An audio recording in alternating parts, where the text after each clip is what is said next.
All right, hello everyone. Today I am joined with a few friends, vegan friends that I've made in the last week or so. And today we'll be discussing a number of concerns I have. I'll let them introduce themselves in a moment, but we'll be basically talking about my views. As you may or may not know, I myself am not a vegan, but my guests today are vegan, and we'll be talking about some concerns that I have and their responses to it. And so for now, I'll just let them kind of introduce themselves. Maybe we can start with Lucy. Maybe you can introduce yourself, what you do, and also how you came to veganism. Okay. Well, I'm a vegan activist based in Montana, in the US.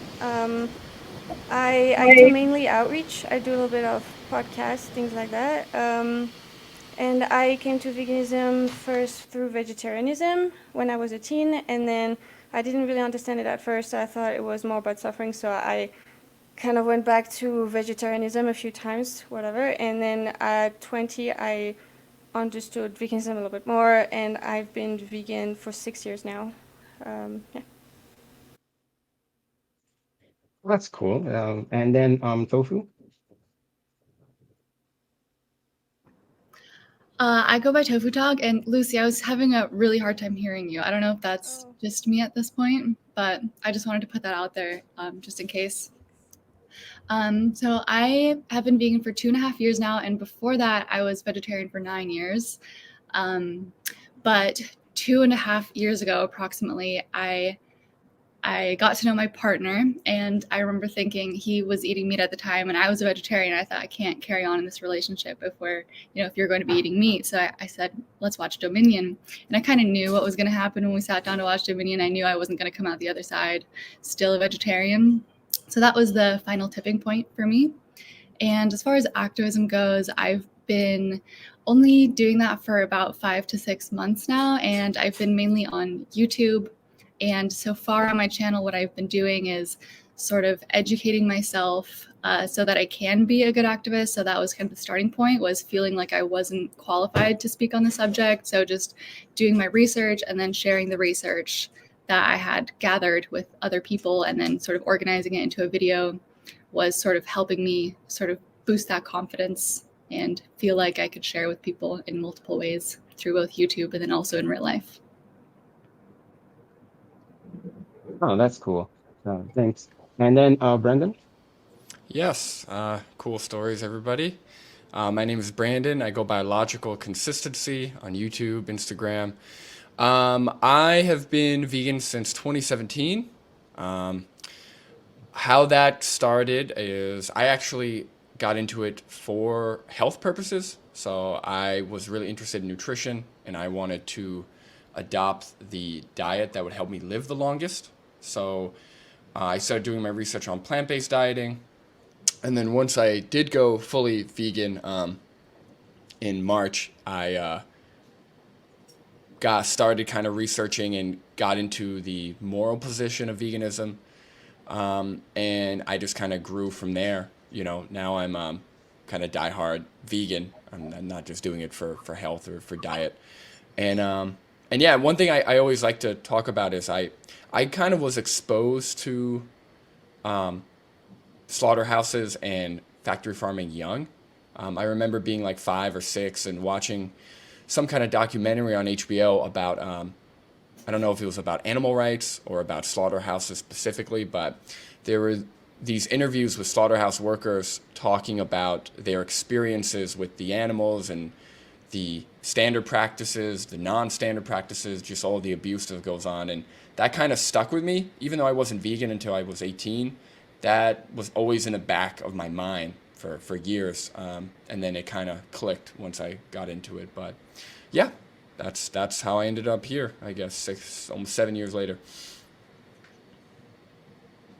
No, okay, that's actually interesting. All of your stories are interesting. On my side, so for me, I'm not a vegan, but or yeah, currently, but I have always kind of seen problems with the way we as humans treat animals.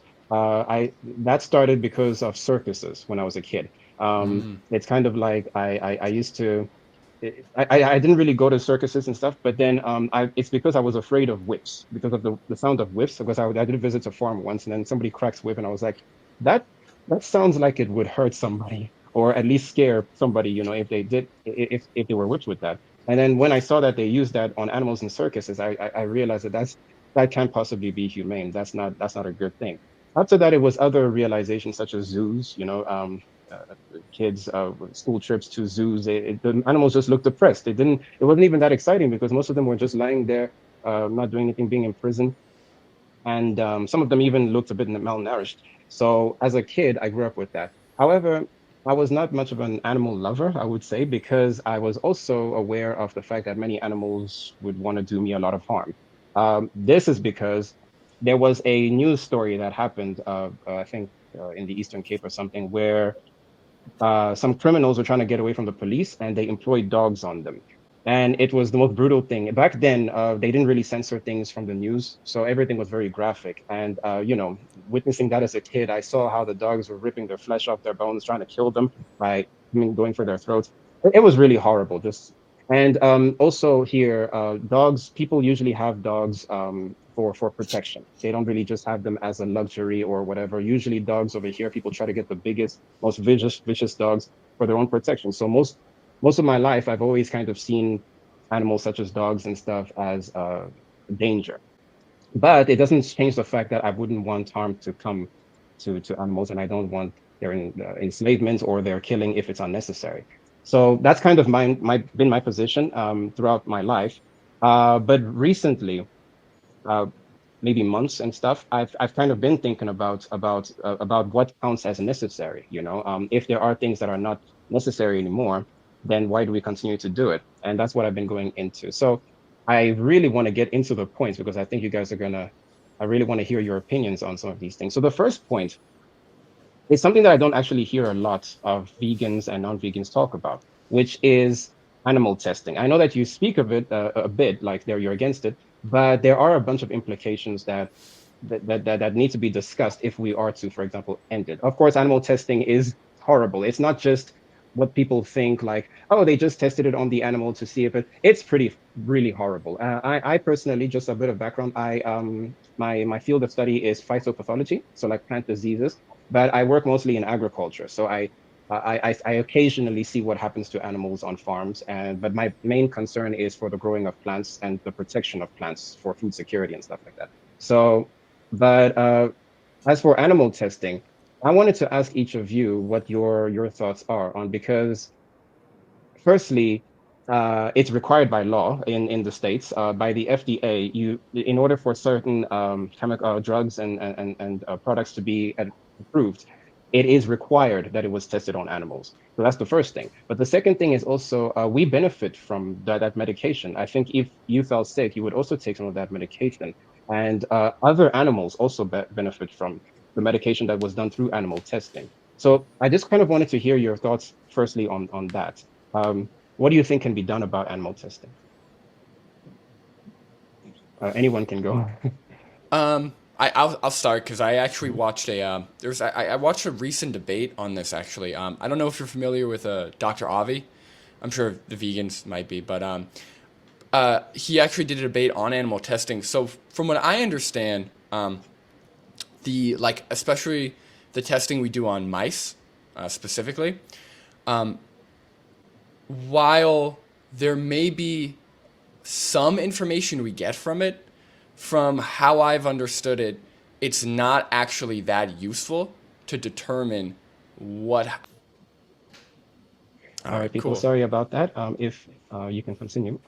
Yeah, so I'm just gonna say again, I'm not that well versed. There definitely are better people who can talk on the subject. Dr. Avi's one of them, and I could send you. He did a great debate with somebody who actually works in. I think they work for a lab who does animal testing, and they were debating on the pros and cons of it. But pretty much from what I understood, what I took away from it is, while any kind of benefit that there could potentially be, like let's say they're testing a substance on mice, and it shows to cause cancer in mice. Even though mice are similar, there's a lot of circumstances, I think the more rather than less circumstances, where something causing cancer in mice doesn't actually cause harm or cancer in humans, right? So what might happen is what they're testing on those mice, because it causes cancer, whatever bad thing it causes, we might stop and not proceed with testing it on humans or trying to make it work or produce it for humans. But that could be doing us a disservice, right? Because it could be something that's very beneficial to us, just not to mice, right? Because it's a different species.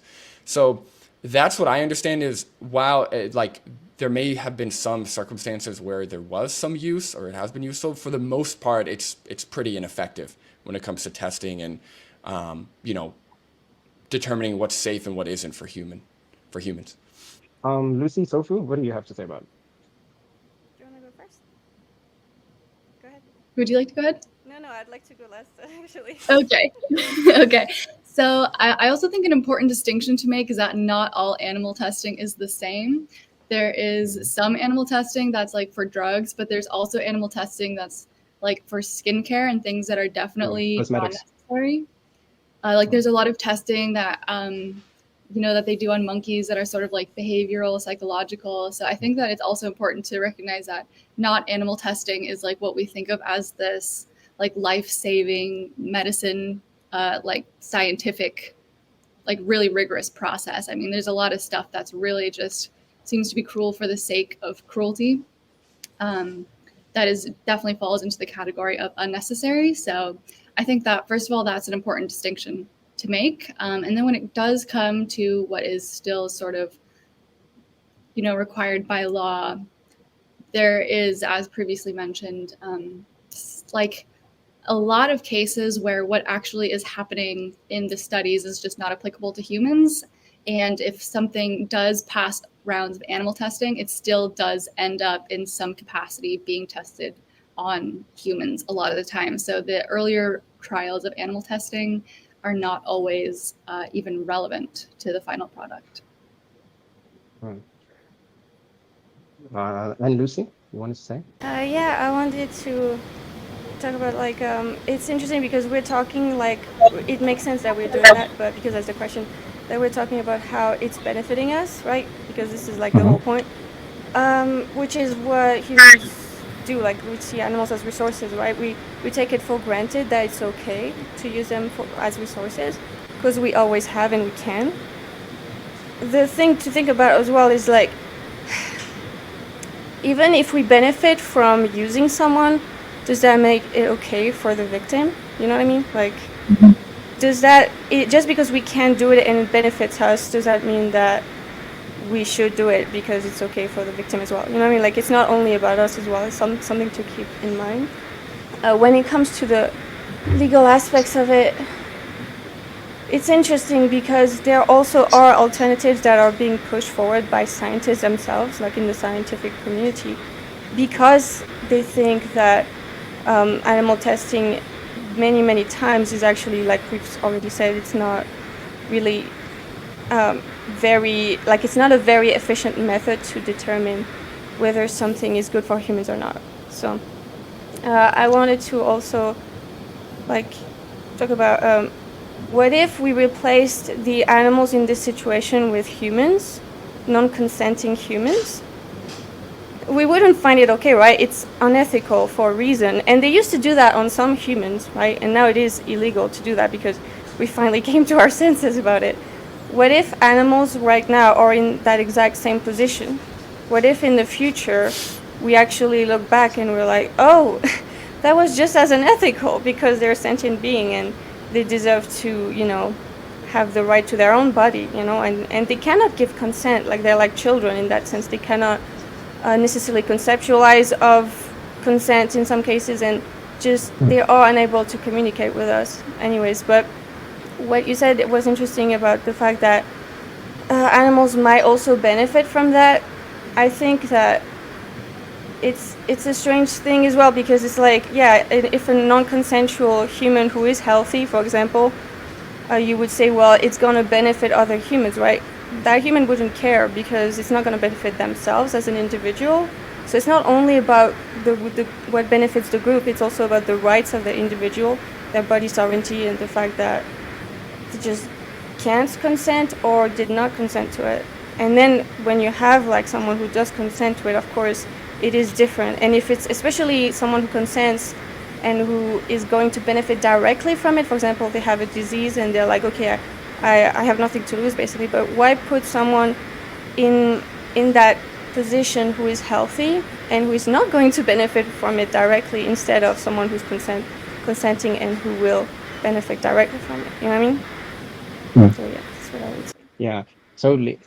So thank you for all your answers. That is especially with the question of the morality of it. Like I think that's where it actually starts because we wouldn't accept none of us here would accept for us to be experimented on, especially if it meant if it harmed us or killed us. But that's a good way of getting to the question of what when there are situations that kind of um, we have to choose between the well-being of humans and the well-being of animals. What kind of choices will we make? When it comes, there are many things that people kind of have an illusion that we need animals to survive or we need to eat meats and stuff, and it turns out to be completely false. Even with animal testing, there are lots of reasons we don't need animal testing, and there are actually alternatives, which I'll get into in a moment. But then it is important. The main reason I wanted to have this discussion is because I wanted to specifically focus on those small points where there is no real other way of doing it so far anyway, or there's an impasse between we need to choose between the animal's life or the animal's well-being or the animal's freedom and the humans. In this particular case for animal testing, there are alternatives there that I think Lucy what you were trying to get into. You see, there's a difference between in vivo testing and in vitro testing. In vivo, like in Latin, it means inside the body or within the body, and that's when what we actually do now. We test animals. We're using their bodies, like so, checking their metabolism and all that, and injecting them with things or applying things to them. In vitro is what people are trying to go for, that is more humane or that does not involve animals at all, where it's just in the lab where we, for example, um, have cells in a culture and then we kind of apply it to that. No animals are involved at all, so no animals are harmed.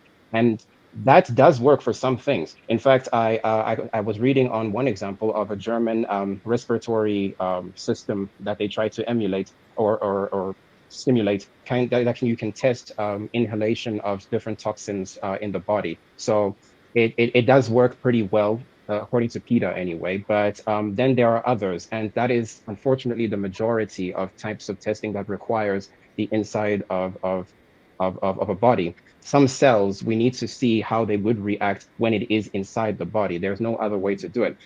Most experts for cosmetic stuff do say that we can kind of end the animal testing in about 5 to 7 years, they say. So that's a good part. The bad part is for the other things, such especially that have to do with drugs. For that, it's they are looking into it, but up till now there is no uh, um, alternative other than using animals. Now, for them now we have to kind of address the moral question, because what would you say then if we, with that information that experts show that there is no other way, we have to kind of use these animals? Would you say that some humans should just have to pay the price, that we should end it, even if it means that we cannot test certain drugs or that some drugs cannot be made? What would you kind of say to that? Yeah, Mhm. I actually wanted to address that if you guys don't mind first. Yeah.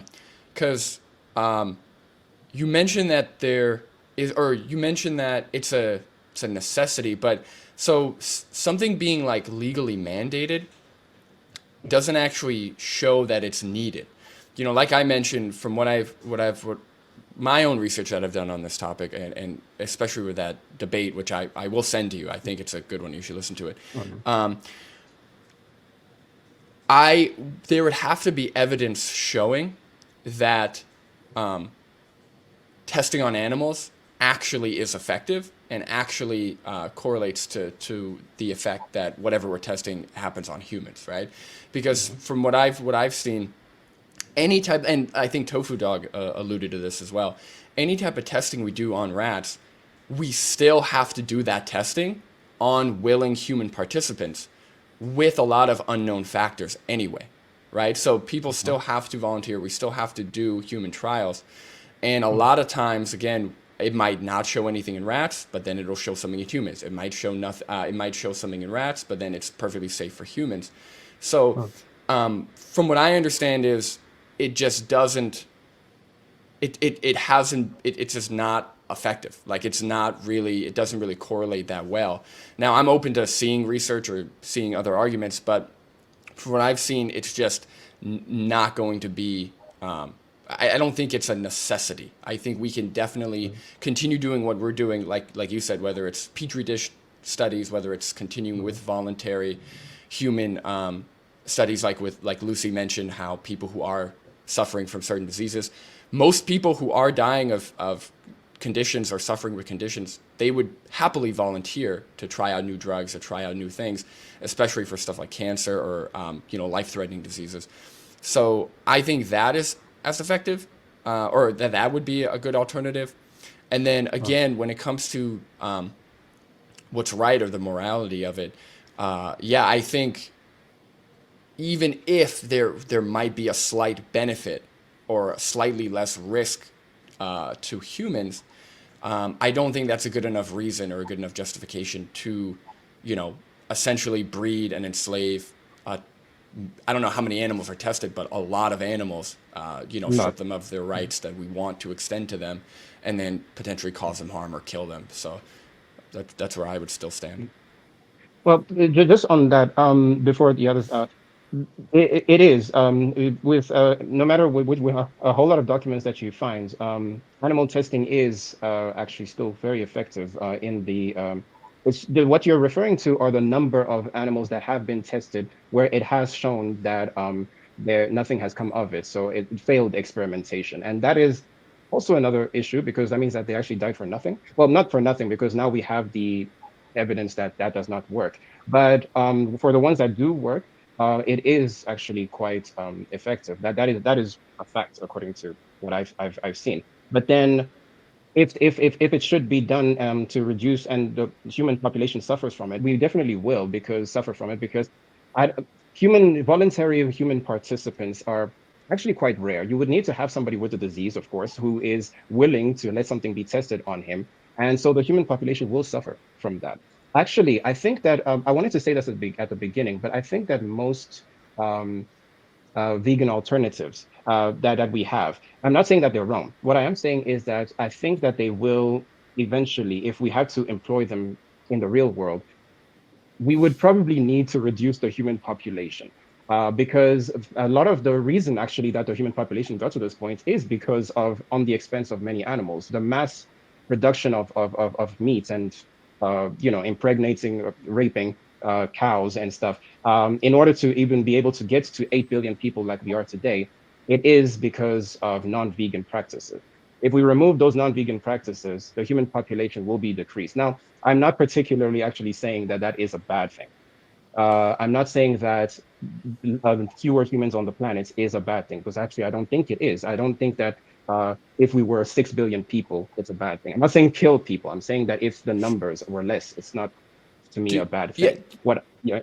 Sorry, I just want to interject because I kind of want to push back on that a little bit because you're kind of making an empirical claim. You're saying that we have a large population because of non-vegan practices. I think that we have such a large population. Now I'm not saying that we haven't created systems that benefit our survival. Of course we have, whether it's industrial food practices, whether it's insulated homes, whether it's antibiotics, whatever it is, But I would say that we have such a large population in spite or despite all of the shortcomings that we have. So like the systems we've created are incredibly inefficient. We could see this, like if you look at any environmental statistics, the food production we have, the cars we drive, the systems we have in place, they're all inefficient and they could all be made significantly more efficient. If we went to a plant-based food system, forget about the testing and the products, but just to a plant-based food system, animal agriculture accounts for, I think the most generous estimate was like a third of greenhouse gases, or like even I think maybe it was like even 17% of greenhouse gases, which is a huge chunk. Not to mention it takes more water, more land, and more resources to produce, these animals in order to kill them and eat them. So, in terms of the human population being smaller or decreasing, I would just have to see some type of evidence for that, because I'm just not buying that. I think everything would actually be more efficient in a non-vegan world. Or sorry, in a vegan world. Vegan world. Yeah, and I don't Well, think the there's anything Mhm. about veganism or a plant-based food system that would prevent reproduction or prevent or actually cause more deaths. I don't see that. Not necessarily reproduction, but the lifespan of humans. First, we will die younger. But we will get to that when we discuss the medical, the health impacts on humans. That was Sure. actually just more of a side note. But I was going to say that for the animal testing, uh, according to the FDA, according to most organizations, it is still very necessary. The in vitro methods cannot be applied to many tests that we do. So I wanted to know if it affects humans. What would you say? To the others, tofu. So my perspective is a little bit different. So Mhm. I do actually think it's correct. The idea that a vegan world is more efficient in every way that we can probably think of here today, and that I don't think that the non-vegan aspects of our society are necessarily directly beneficial for like the expanding population that we've seen. But so my perspective on the animal testing versus the well-being of humans and the suffering there is that as somebody who is an antinatalist, I genuinely think that if we're actually making a negotiation like that, where there is something that we have built that we are so dependent on that is harmful to non-consenting individuals, that I genuinely think that it is a good reason to say that maybe we just shouldn't do this. And if the consequence of that to humanity is so great that we decide that we maybe genuinely shouldn't go on as a species, and I think that that's a valid option that really doesn't get considered often enough. So I really think it's like the consequences to non-human animals in certain realms is to the degree that I think, okay, if the choices are sort of needlessly plowing forward as a species at the expense to all of these these innocent individuals, then I think that maybe it's time consider pumping the brakes a little bit. Right. Lucy, just before you respond, I wanted to just mention something about that. My position is similar, though when it comes to, for example, because I think that I just want to kind of put an image in people's minds.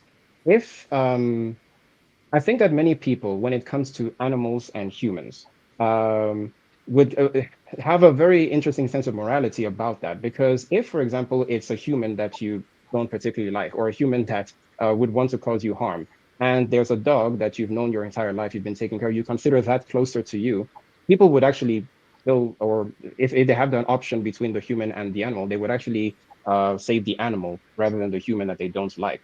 Um, and that is for everybody. If they had a pet dog that they liked, and then they were faced with a murderer who has threatened to kill them, they would rather save the pet dog's life. So on an individual level, it's like that. When it comes to a species, however, I think that many people would prefer to save humans rather than animals. But that's just because people can't really justify it much other than the fact that they themselves are human, or that they empathize more with humans because they, like they can see, they can communicate with humans and stuff. But on that, I'm not. I personally actually I also don't particularly think that if the human population was reduced, it would be such a bad thing, especially if we're causing harm to others. But I did just want to put that out there, that I think that most people on a species level, even if they can't justify it, will just automatically prefer to save humans more than animals. But as for justifications for that, it's kind of unclear. But I just wanted to mention that. Lucy, your turn. Yeah. Mhm. Okay, so I have a bunch of stuff. So yeah, we're saying like it's a necessary we need to use animals to test on them. Like we're saying it like we have no other option for somehow. But it's the same thing, like I already said, like it's the same thing as using these groups that are not protected in society, like we used to do. We used to do that with Black people. We used to do that like in concentration camps. Like this happened to people when they were seen as resources because they were seen as not worthy of protection. This is exactly what happened to these people in the past. And so we're saying like we need that because we first we don't value them enough to actually protect them as non-human persons, let's say, or like beings that are worthy of protection. But like the alternative that exists and that we do have, like we've already mentioned, is consensual humans. It is definitely the best alternative when you think about it, because it is the only time it's okay, because you have someone who is consenting. You know what I mean? Like, how are you going to, like, it's unethical to use humans without consent for a reason, and that's the exact same reason why it's unethical to use non-human animals that cannot consent, you know? So that's what I wanted to say about that, and also I wrote down some other things. Yeah, like the reason why we are okay with these animals like being used is also because they're used, like we see them as resources, and that's what we have to change as vegans. We want to change that status of property for animals. That's the whole root of it.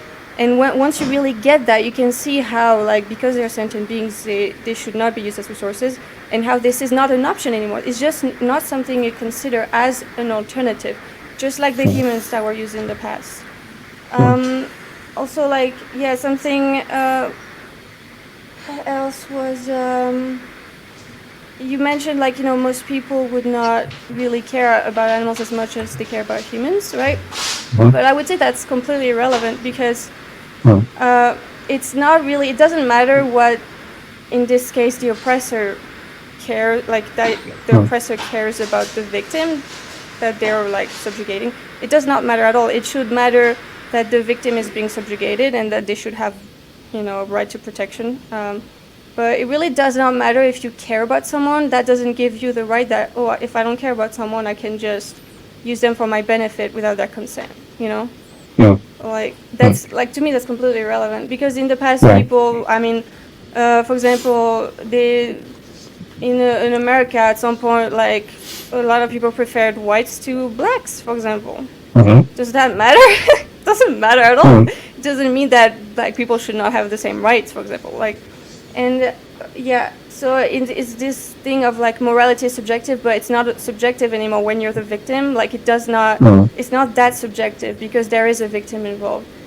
And I just wanted to touch on something, like with what you said about the resources used for a vegan world versus a non-vegan world. Yeah. I obviously completely agree with what Logical Consistency and TofuDog said. Also, I wanted to add something that's staggering, is that if we were to switch to a fully plant-based food system, we could rewild 75% of agricultural land, which is so we could actually have more humans if we wanted to. I'm not saying we should, because we're a very destructive species and people don't necessarily parent very well and stuff, but we could even have more room for humans and, all this. So, that's it. Yeah. I actually asked this question because I wanted people to see the reality of what ultimately what ultimately I've always thought about the question of between humans and animals. What if we had a choice and an impasse between what would we choose? I wanted to kind of address that because it is an important question that we will eventually have to answer if there are things where animals are necessary. And in this case with animal testing, I don't know how many more drugs are happening, need animal testing for it. But with the FDA and all their laws and everything, I think that we would then need to amend those laws in America anyway, because up till now, at the moment, sorry, it is still required that some drugs or that all drugs have gone through some animal testing, or in some cases voluntary human testing. But then the voluntary human testing thing, I just want us to at least address the reality that it will at least retard the experimentation a bit. And whether people are okay with that or not, that's I think a different option. For me, like I already said, I personally don't mind if it would if the human population was a bit less, as long as people are not killed. I'm not talking about killing, and that's another thing. I'm talking about the human population being less. Um, I wouldn't mind that, but then in this case, it would retard it because we would need to have eligible subjects for that, and I just can't imagine that a lot of people would voluntarily want to be there. Can I Mhm. ask a question? So, Please. well, and again, I think a lot of the claims you're making do require evidence, right? So, like, the FDA having something mandated doesn't actually show that it's needed or effective, right? So we have a lot of laws in place, or a lot of things are legal that we don't actually need, or that can potentially actually be harmful for us, but it's still legal to do. So I don't think that, I'd have to see, personally, I'd have to look at the research before being able to have like a firm position on animal testing. But I agree with a lot of what Lucie said. I think that we can look at it at this lens because we consider it an option, or we've already used it as an option. But if we're starting from a vegan world, we would find alternatives. We wouldn't even look at using other animals for our benefit as an option, right? So I think Lucie made a great point. But I was going to say, again, with the animal testing. So, and again, you may know this, you may not, but let me ask you this. So when it comes to experimentation, or when it comes to testing a new drug or something, so let's say we start at the step of animal testing, right? So we test it on an animal. What's the next step, if you know? I don't know, but what would be the next step right after we do animal testing? I think they would put out a beta version on humans for people to kind of try it out. Right. Okay. So we test on animals, and depending on, or let's say mice, we test it on mice, and depending on what happens to mice, we put out a beta version.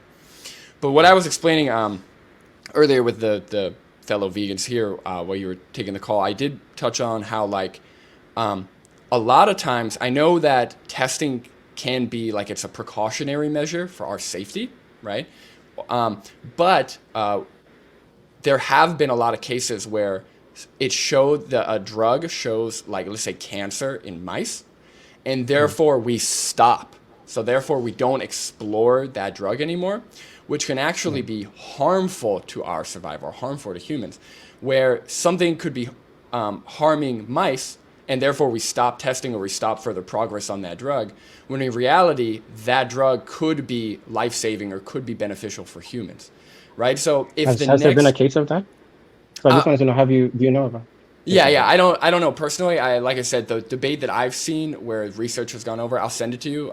It was a really good debate. Okay. And again, I'm not having a firm position on this, but if we can say that, okay, there are circumstances where the drugs do cause cancer in mice, and do also cause harm to humans. There are also cases where the drug doesn't cause harm in rats, but it's harmful to us. Causes harm in causes harm in rats, but doesn't cause harm to us. So there definitely are cases where that's the case. And again, if the next step right after animal testing is a beta test on humans anyway, personally, like I said, I don't see, like, if somebody said, "Oh, here, take this. It didn't cause any harm to a mouse," I wouldn't feel much better about that. I'd say, okay, well, has this been tested on humans? What is it doing? Like, I'm not just going to take this just because it hasn't been tested on mice. So no matter what, there is that element of risk. Again, I'd have to see research showing at how effective, because I've heard a lot of contradicting info. That's all I wanted to say. Yeah, no, it's not like one mouse or two mice. It takes years for a drug to be, even for chemicals that we use to spray for pesticides. I can talk for pesticides, not really pharmaceutical drugs, because I'm in agriculture. For that, it would say it takes many years, some usually 10 years for a thing to be tested. And there are many trials. They would come up with a compound or a concoction, try it on a set of mice, see the results of that, and then they would have to repeat that over and over. So it's not just as simple, but I do get what you're saying, because there is an element of risk, because they have never been tested on humans before. However, the risk is just a bit more, it's reduced to an amount, and we have the evidence for that, because there's plenty of medication today that is not harmful. It has allergy. There are people with allergies and so on. But I'm glad that we at least touched on that, because it does bring up the question in people's minds of the dichotomy between humans and animals. If one is necessary and we had to get rid of the other, what would we do? And the reason why I like to have these conversations openly is because I want people to come to the reality of what they actually would decide, or what they actually believe in such situations. If there is a situation where we humans would be reduced, or humans would die, or humans do need some sort of experimentation or a new drug, what would we do? And that's not just for vegans, it's also for other people as well. And also, why? If non-vegans say, no, I would want the human population to continue, I personally, for me, I have never actually heard a very good response to why people are so obsessed with the human population continuing, especially with the fact that we know that this world will eventually end. Life on this world, unless they find a way to keep the sun going, eventually the life on Earth will end. So that's, for me, is one thing. Yes, I just wanted to add something like, Yes. it's like, it's, to me, that's exactly the same as in the scenario of someone who is sick, killing someone so that they can get their organs from them without that consent. To me, it's maybe, yeah, it's exactly the same type of thing to me. Because you're taking, like, because we don't consider them as individuals, like, we don't even think about their well-being. What about their well-being? What about their health? Why compromise the health of a non-consensual individual for the health of another person who's like what? That is why I brought up this question, because it is a very interesting dilemma that people don't really think about. Just because some, I know it's not everybody, it's not a whole lot. There are thousands, literally thousands, hundreds of thousands of animals that are used for experimentation, and 95% of them are mice. But people, I think, can't grasp the idea that they can't really, I don't think they've really thought about the fact that in order for us to have certain drugs and to have these things, a whole lot of people are suffering at their expense, or a whole lot of creatures that can feel pain, that are going through horrible things. I guess it's just to kind of start up that conversation of what if, I mean, if you have an option between a whole lot of people not benefiting from something, can we put some, not all rabbits, but some rabbits at the torture them at the expense of others, so that other creatures can live. Those kinds of questions, I guess a lot of people wouldn't have very straight answers for, but I do think that it is kind of wrong to put some, because I mean, I wouldn't accept that, and I don't think that other people should accept it either. And so I guess it is wrong. There's no other way of putting it. It is wrong to test animals just so that others can live. So that is a sad reality. And if people know that the law itself is actually allowing this, it can be a good step forward to start advocating against that law. I guess there's also that element of hypocrisy, because if I am sick, I would take that medication. And then so would you take medication knowing that it's not vegan because it's been tested on animals in the past? If I'm conscious, no. If it had to save your life, for example. Well, if I'm conscious, no. It's exactly what I said, like, for the reasons I said already. Like, it's not mine to take. You know what I mean? Yeah. So I think, and this is a good thing to get into. I'm going to answer the question about whether I would take it, but I think there's this idea of, there's this expectation of perfection with the vegan worldview or veganism, and that's just simply not the case, and that's never going to be the case, right? Like, forget about life-saving drugs, forget about animal agriculture. Like, 8 billion people, the people that are alive currently, we use up resources, right? So animals do die because we're here, right? We build homes, we tear down forests, we use the Earth's resources, and we do it very, very inconsiderately and very poorly. That's what's happening right now. Now, would I take a drug that has been tested on in the past that could save my life? Yeah, I would. If I found out that I had cancer and they have already developed a drug that was, quote, was tested on animals, but it's already in full effect and on the market, yeah, I would take it.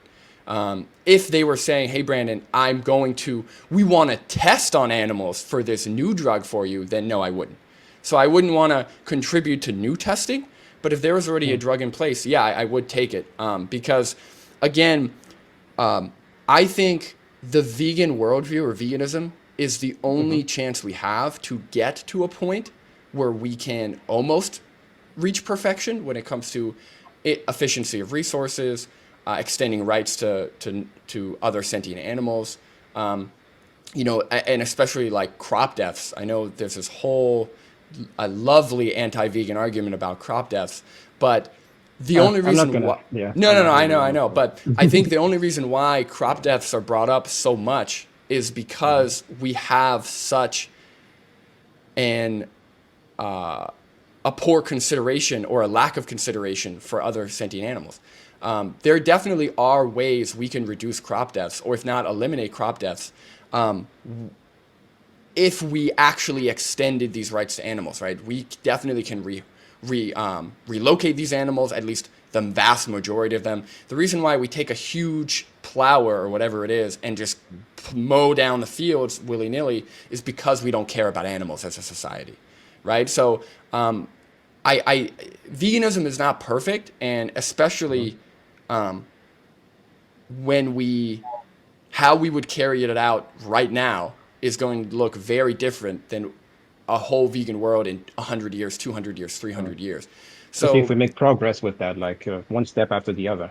Right, and we have advanced technology. I mean, 50 years ago, we didn't have microwaves, right? We didn't have, nearly as the technology we have now. Who knows what we're going to be able to do, what we're going to have in 100 years, 200 years. But we can only implement that, we can only apply that properly if we have a vegan worldview. Because otherwise, we're just going to continue taking animals' rights or impeding on animals' rights with better technology. But we're still gonna harm them. Tofu, you still looks like you want to say something. Yeah. So I'm gonna gather my thoughts. They left me. So I think that there is an interesting distinction there between has been tested and actively testing there when it comes to like, would you agree to take a drug that has or has not been tested on animals? It's kind of that demand principle that a lot of veganism kind of comes to. But I think that a more interesting point is maybe that vegans weren't the reason that the drugs were tested in the first place, and that vegans had their way, then that we would have found alternatives in the first place. And I think that back to the perfection point, it is not necessarily, I think, the best way to spend time to make people think that they can't be vegan if they're currently dependent on a drug that has or is being tested on animals. Because again, if people think that, I can't be vegan because of this, and they think, well, then I might as well keep eating, animal products. I might as well keep going to zoos, because they think that that's like an off-limits world for them. So I think that it's important, again, that like the perfection thing is not emphasized, that we're not like needling to death the idea that like this is the one thing that being vegan does or does not hinge on. Because again, as was mentioned, if we do progress into a vegan world, we will find alternatives. Like it's just what would happen is we would be able to move away from these things that do require sort of the animal cruelty and using animals. So I Can I just say go something ahead, about- Lucie. Sorry. No, it's fine. I really agree with what you said. I think, like the distinction is like actively tested on animals. If it's actively, it's exactly what you said. I completely agree with that. And I just wanted to say one thing, because like I feel like a lot of people don't really understand what veganism really is about, and they think it's only about reducing suffering, and so it creates a lot of confusion, because then it's like, well, I mean, you got in your car and stuff like, and that is like the environmental thing. That is a separate thing. That's not a vegan problem. It's an environmental problem. But really, what simplifies things is to just realize that veganism is the stance, like the rejection of animal exploitation and use by humans. So yes, for example, if I walk in the street, I might step on an ant. I'm not like gonna try to, but like I might step on an ant. It's not like I'm trying to, of course, but it's like it's different from actually enslaving an animal and using their body and killing them for my own benefit, for example, outside of a survival situation. So I think that's a very important distinction, also, because Yeah, it's Yeah. not about like we're not like out there trying to reduce animal suffering to the maximum. It does do that to be vegan. It does definitely do that, but it's like really about not enslaving and using animals for our ends, really. It's about the experience of the individual, not like Yeah. utilitarian negotiation of suffering. Yeah, I Yeah. was gonna Yeah. add also to what Lucy said. It's like it's like the systemic or systematic, right? Because Yeah. obviously, if somebody hits a deer with their car, we're not going to call them not vegan, right? Just because they contributed to an animal death. Just like I mentioned with crop deaths or building homes, it's about eliminating the ideology or eliminating the attitude towards other animals that they're just products or they're ours to use. That's really what it comes down to: rejection of exploitation of animals, not eliminating all animal suffering, all animal death. Which, if we could, that'd be great. You know, I'm not going to reject it, but that's not what veganism is. I agree with Lucy 100%. Yeah. The only thing I wanted to say about that is that the about all that you said is that I just want the reality to be kind of clear to people that if we do end animal testing without finding an alternative that is as effective as animal testing, it will retard scientific progress. And that's why I asked the question if you're okay, if you're kind of willing to let that be as a reality if it needed. And the thing is, I do have the evidence. It's really there on the FDA website. Well, not just the FDA website, but even scientific papers. I was actually reading a very long one just earlier today on Stanford Medicine, for example.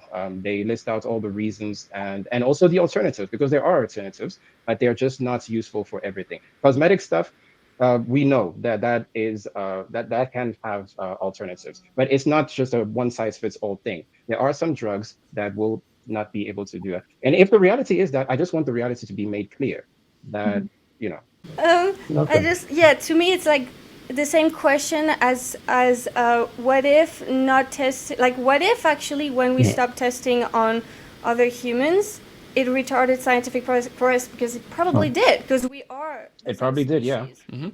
What about I it's was the gonna same. say, I was gonna say the same thing with the American slave trade. Not Right. having slaves probably retarded economic progress, right? Because they were getting free labor and they were getting free resources. I don't think that's a good, at least from a moral standpoint, I don't think it's a good justification to continue doing it. Well, the only difference between the slave trade and scientific progress for people's health is that many people use medication, and if they will ultimately die without that. Slave labor, you won't die necessarily because somebody's not working for you for free. If you pay Sure, them, sure. you I will think I die. was Yeah. making the comparison because about halting progress. It's just we have to be aware of those realities of what will happen. But that's why I said in the chats and everything that these are simply some concerns that I have. So when it comes to the whole scientific process progress thing, it doesn't necessarily mean for all of it. I mean, some things will not be affected. It's just some of the methods that we have done. It's not. I would say that some maybe have been in spite of veganism or vegan options.